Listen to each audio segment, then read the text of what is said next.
নমস্কার দর্শক বন্ধুরা, আজ আমি মটর পনিরের রেসিপিটা আপনাদের সঙ্গে শেয়ার করব। মটর পনির তৈরি করার জন্য প্লেটে নিয়ে নিয়েছি পেঁয়াজ, আদা, শুকনো লঙ্কা, রসুন ও টমেটো। সমস্ত মশলার আমি স্মুথ পেস্ট বানিয়ে নেব। কড়াইতে পরিমাণ মতো তেল দিয়ে দিয়েছি 1 চামচ গোটা জিরে, দিয়ে দিয়েছি পেস্ট করা মশলা। পরিমাণ মতো লবণ দিয়ে মশলাকে আমি ভাজা ভাজা করে নেব। লবণ আমি প্রথমেই অ্যাড করে দিয়েছি, পরে লবণ আমি আর অ্যাড করব না। এইভাবে মশলার পেস্ট বানিয়ে তরকারি রান্না করলে খেতে খুবই সুন্দর হয়, দেখতেও অপূর্ব হয়। মশলাকে ভালো করে আমি ভাজা ভাজা করে নিচ্ছি। দেখুন মশলা আমার প্রায় ভাজা ভাজা হয়ে এসছে। এইভাবে মশলা ভাজা ভাজা করে নিতে হবে। মশলা ভালো করে ভাজা হয়ে গেলে এই পর্যায়ে আমি দিয়ে দেব গুঁড়ো মশলা 1 চামচ, জিরে গুঁড়ো 1 চামচ, ধনে গুঁড়ো ও পরিমাণ মতো হলুদ। গ্রাইন্ডার ধোয়া জল দিয়ে আমি মশলাকে আবারও কষিয়ে নেব। যেহেতু গুঁড়ো মশলা আমি একটু জল অ্যাড করছি। গুঁড়ো মশলা জল অ্যাড করে আমি ভালো করে মিক্সড করে দিচ্ছি। এরপর আমি মশলাকে মিক্সড হয়ে যাওয়ার পর ঢাকা দিয়ে আবারও কষার জন্য মিনিট 2 সময়ের জন্য রেখে দেব। আমি ঢাকা দিয়ে দিচ্ছি। মিনিট 2 পর আমি ঢাকা খুলে দিয়েছি। দেখুন মশলা আমার খুব ভালো করে ভাজা হয়ে গেছে, মশলার কালারও চেঞ্জ হয়ে গেছে।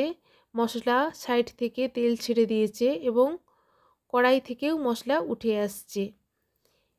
দেখুন বুঝতে হবে এই পর্যায়ে মশলা আমার ভালো করে কষানো হয়ে গেছে। এইভাবে মশলাকে অবশ্যই ভালো করে কষিয়ে রেসিপিটা তৈরি করতে হবে, না হলে মটর পনির খেতে ভালো লাগবে না। এইভাবে মশলা আপনারা কষিয়ে নেবেন। মশলা কষানো হয়ে গেছে, আমি দিয়ে দিচ্ছি মটরশুঁটি। মটরশুঁটিকে মশলার সঙ্গে ভালো করে মিক্সড করে মিনিট 2 সময়ের জন্য আমি ঢাকা দিয়ে দেব। মটরশুঁটি বেশি সেদ্ধ করার প্রয়োজন নেই। মিনিট 2 সময় আমি ঢাকা দিয়ে দিচ্ছি। এতে মটরশুঁটি ভালো একটু ভাজা ভাজাও হয়ে যাবে এবং হালকা একটু নরমও হয়ে যাবে। ঢাকা খুলে আমি দিয়ে দিচ্ছি জল। জল ভালো করে মিক্সড করে দিচ্ছি মশলার সঙ্গে। মশলার জল ফুটে এলে দিয়ে দিচ্ছি পনির। আমি এখানে হোমমেড পনির ব্যবহার করছি। আপনারা চাইলে বাইরে থেকে বাজার থেকে কেনা পনিরও ব্যবহার করতে পারেন।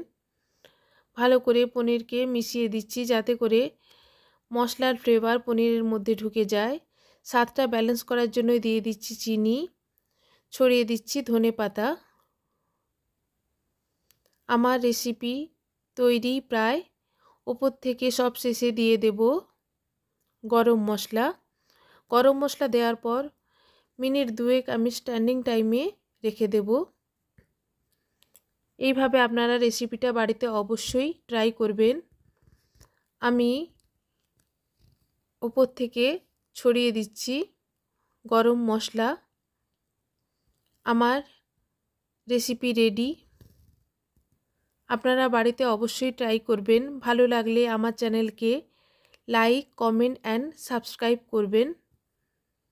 আমি মিনিট 2 সময় পর সার্ভ করছি। দেখুন মটর পনির কতটা সুন্দর হয়েছে, গ্রেভিটাও কতটা সুন্দর হয়েছে, খেতেও কিন্তু অপূর্ব স্বাদের হয়েছে। এইরকম মটর পনির আপনারা লুচি, রুটি, ভাত, পরোটা, নান, রুমালি রুটি যে কোনো কিছুর সঙ্গেই সার্ভ করতে পারেন। নমস্কার।